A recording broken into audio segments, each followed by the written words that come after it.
Olá, pessoas. Vamos continuar com o podcast LPPE sobre a crise na educação. Esse segundo bloco é sobre os cortes na educação, os 30% dos cortes. E vamos começar também com o professor Wallace Ferreira, com o professor Rodrigo Paim e com a Jaqueline Vantapane. Abrindo o segundo bloco, que a gente vai falar sobre o corte de 30% nas universidades federais. Esse corte linear, só que é importante destacar que era um corte que primeiro ia ser feito nas universidades, na UNB, na UF e na UFBA, onde o ministro da Educação apontou que estavam tendo eventos na universidade que não tinham um cunho acadêmico, né? Eram eventos de balbúrdia, que como tem sido muito falado na internet, as pessoas brincando e tudo mais.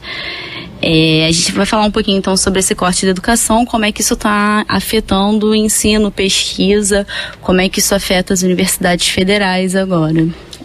O governo federal, no dia 29 de março, publicou um decreto número 9.741 com congelamento de quase 30 bilhões de recursos da União, segundo eles, sobre a questão da lei da responsabilidade fiscal.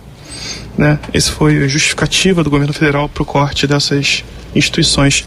No primeiro momento foram essas três apontadas, a UNB, a UF, aqui de Niterói, e a Federal da Bahia, né? E logo depois o corte foi para todas as universidades. Isso mostra já de primeiro momento o desencontro que existe no MEC no que diz respeito às suas políticas públicas, na verdade, né?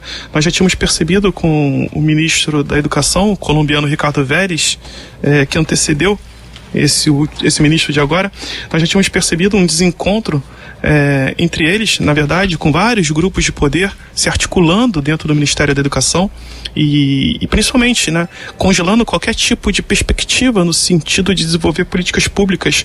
Ou seja, o que se percebia é que o Ministério da Educação vivia internamente uma guerra entre diversos grupos.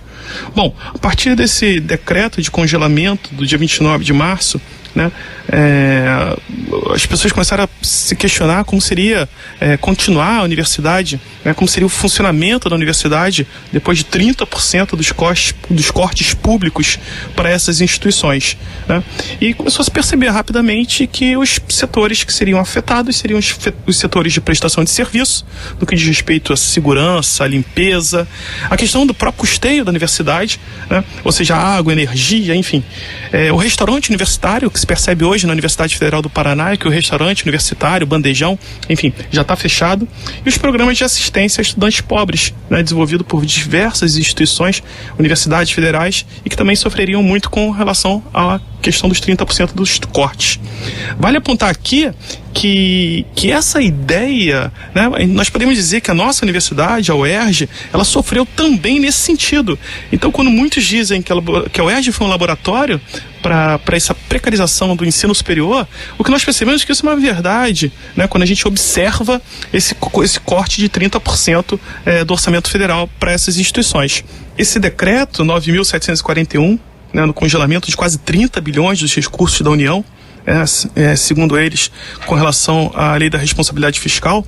Então, o que nós percebemos é uma guerra de narrativas, né? Nós vivemos uma época de fake news, nós vivemos uma época de um volume muito grande de informações e que elas chegam via WhatsApp, via redes sociais. Enfim, o que nós percebemos é que as narrativas, elas vivem uma guerra e as pessoas ficam perdidas sem saber direito o que está acontecendo, né? Nesse sentido, nós também apontamos nessa conjuntura de volume de informações um certo movimento anti-ciência, né? Ou seja, um movimento de desprezo ao conhecimento, um movimento que valoriza teorias da conspiração e que nesse sentido a universidade acaba sendo um alvo, né? Principalmente por uma parte da sociedade que recebe essas informações e não tem um senso crítico de uma análise mais profunda.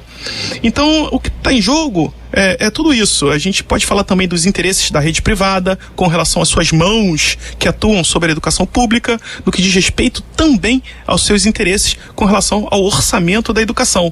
Então a gente está falando de um movimento que é anti-ciência, a gente está falando de uma guerra de narrativas, a gente está falando de interesses poderosos de redes privadas, que tudo isso influenciam diretamente nas universidades federais e estaduais. Rodrigo, você falou sobre a guerra de narrativas. É importante mencionar que o governo federal, ele tem um lado muito forte em termos ideológicos, né? Muito ligados, inclusive, à extrema-direita. Isso acontece no Ministério da Cidadania, isso acontece no Ministério de Relações Exteriores e acontece principalmente no Ministério da Educação, né? E o atual ministro, Abraham Weintraub, ele de alguma forma coloca em prática algumas concepções, algumas falas do Vélez, né? Que tem a ver com o que você falou também, do anti-ciência, né? Vale lembrar que a gestão do Vélez Rodrigues ficou 2 meses e meio no cargo. Havia a perspectiva de um edital em que os livros didáticos do 6º ao 9º ano não precisariam ter referências bibliográficas. Poderiam ter propagandas dentro do livro, né? Ou seja, uma série de questões que vão contra como nós entendemos que o conhecimento é produzido, como a universidade trata o conhecimento, né? De uma forma bem amarrada, de uma forma bem embasada, justificada.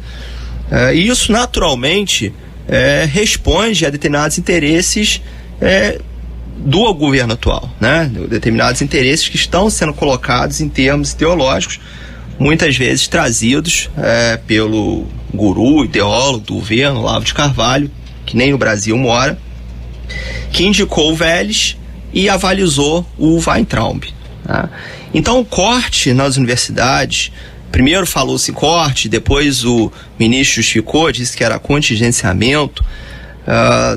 Num primeiro momento seriam universidades que têm um embasamento político mais considerável, um embasamento crítico mais considerável, e depois resolveu colocar para todas as universidades. E isso é muito grave, porque a universidade, ela não é de esquerda nem é de direita. A verdade é essa. Ela ensina, ela faz pesquisa, ela faz extensão e igualmente para todo mundo, né? Ela é plural, ela é pública, né? E é de qualidade por conta desses aspectos. Nesses aspectos ela se diferencia muito das instituições privadas. E quando acontece esse tipo de corte, as universidades que já vêm perdendo muitos recursos ao longo dos últimos anos, ficam com as suas condições de funcionamento mais precarizadas ainda. Isso naturalmente abre espaço para tendências privatizadoras. Você disse muito bem, as mãos de determinados grupos que têm interesse em atuar nessas universidades, que têm uma qualidade reconhecida e com certeza poderia render muitos ganhos, muitos lucros para grandes organizações privadas, mas teria um viés totalmente pró-mercado e deixaria de ter o perfil democrático que tem hoje. Vale a pena até mencionar a alteração, a mudança grande no perfil do alunado das universidades privadas. A pesquisa que tem sido feita já há algum tempo da Associação Nacional dos Dirigentes de Instituições Federais de Ensino Superior, a ANDIFES, aponta que 70% dos alunos atuais das universidades federais são de família com renda mensal até 1,5 salário mínimo, o que em 2018 equivalia a uma renda per capita de R$ 1.431, né?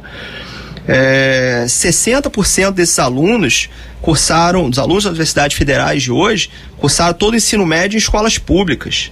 Para ter uma ideia da mudança do perfil, lá em 2003, apenas 37% dos alunos das universidades federais vinham do ensino médio público, né? Em 2003, apenas 42% dos universitários tinham esse perfil de até 1,5 salário mínimo por pessoa, né, per capita.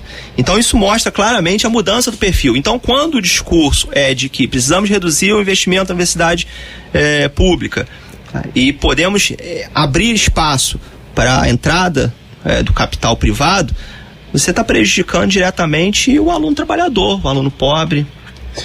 Eu vou pegar um gancho aqui com o professor Wallace no sentido do capital privado na educação, né? Ele também está mudando. Hoje em dia nós temos alguns grupos desse capital privado que têm ações na Bolsa de Valores. Ou seja, esse capital ele se internacionalizou, né? Nós percebemos que na produção de material didático nós temos empresas internacionais atuando do Brasil. Enfim, essa perspectiva da educação privada ela também está mudando e nós temos que olhá-la com olhos bem atentos.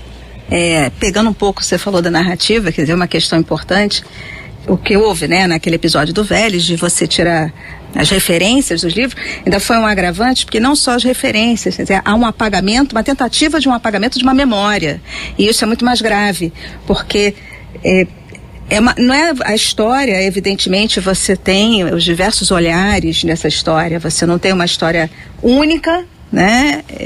As interpretações elas vão variar, mas no entanto ela existe, né? Ela não deixa de existir. Você tem as maneiras, e quando você tenta apagar essa memória, você tenta apagar também essa mobilidade, essa questão esse mudar do perfil do aluno também, né? Então tudo isso dentro de um projeto, e esses cortes, o contingenciamento, como ele quis falar, né? Com aquele episódio dos chocolates, que foi um caso, inclusive acabou sendo cômico, porque ele mesmo errou o percentual, né? Inclusive ele disse que era 3,5%. Ele errou o chocolate, né? Mas na verdade tem os recursos discricionários, são os custos com as atividades da universidade, e é aí que entra os 30%. Porque existem outros recursos que são os vinculados, pagamento de salários, benefícios, esse valor ele não pode ser mudado. E essa narrativa, justamente, eles argumentaram que isso não afetava a universidade com um discurso de que os salários estavam garantidos, tirando todo o funcionamento da universidade, que não se dá apenas pelo salário. Então você tem a universidade, na UF, né, a Federal Fluminense, que os terceirizados foram mandados embora agora, recentemente. Alunos foram capinar porque ficou sem segurança no campus do Gragoatá e outros campos. O mato cresceu, então os alunos foram fazer isso, alunos e professores e técnicos, né? Então, como é que você funciona, por exemplo, um laboratório, se você não tem um insumo para o laboratório funcionar, se você não tem a luz, se você não tem a água, se você, né? Esse discurso, essa narrativa, ela se dá em vários caminhos, né? E dentro desse projeto, que é um projeto não só, ele é conservador e elitista, extremamente elitista, né? É uma construção de uma nova narrativa. E isso é muito grave, e eu acho que nesse ponto a gente concorda, esse laboratório da UERJ, que continuamos a vivenciar recentemente essa história das cotas raciais, nada mais é do que entrar nessa lógica, quer dizer, é uma lógica privatista, mas não simplesmente privatista no sentido de você privatizar, tornar uma empresa privada, mas ela envolve toda a sociedade, quer dizer, toda uma possibilidade que você tinha até então. Eu acho que embora ser por isso que houve essa movimentação, a UERJ participou das manifestações, etc e tal. Por quê? Porque, na verdade, é a educação e é a sociedade. Ou as pessoas olham que o primeiro a sofrer serão aqueles que se beneficiam, entre aspas, porque não é um benefício, isso é um direito, que tem o direito a uma educação pública, né? Ou elas vão retroceder, porque nós estamos retrocedendo num período de uma revolução industrial, né? Nós estamos voltando, na verdade, no Brasil, em relações de trabalho do início do século XX. Verdade. E é legal quando você fala do direito, porque quando você fala de direito à educação, você fala no direito também de cobrar, né? E nesse sentido, a sociedade ela tem que fazer o papel dela de cobrar. As manifestações que temos vivenciado nesses últimos 2-3 meses estão nos agradando nesse sentido, porque o que se percebe é uma união de professores, técnicos, estudantes, e a sociedade ela tem que fazer o seu papel de cobrar, né? Afinal de contas, a gente está falando de direito, né? E direito ele tem que ser exigido, tem que ser cobrado das autoridades. Como é que a educação ela entra também no fenômeno da barganha? Houve um acordo agora recentemente do Congresso Nacional, no governo com o Congresso Nacional, para que pudesse liberar que não seria um empréstimo, né? Porque na verdade o empréstimo seria as tais pedaladas fiscais e isso seria motivo do impeachment. Então eles negociaram a emissão de títulos, né? Para pagar os benefícios sociais que o governo disse que não teria dinheiro, e em troca liberou 1 bilhão para o custeio das universidades, sendo que foi, como foi dito, né? Quantos bilhões foram cortados, custeou-se 1 bilhão, o que é muito pouco. E faltou falar uma coisa importante: a gente fala muito das universidades, mas esse contingenciamento não atingiu só a universidade, ele atingiu outros níveis. Se nós pensarmos o Colégio Peru II, se nós pensarmos o Cefet, né? Se nós pensarmos os colégios de aplicação dessas universidades federais e também o Fundeb, né? Porque também atingiu o Fundeb.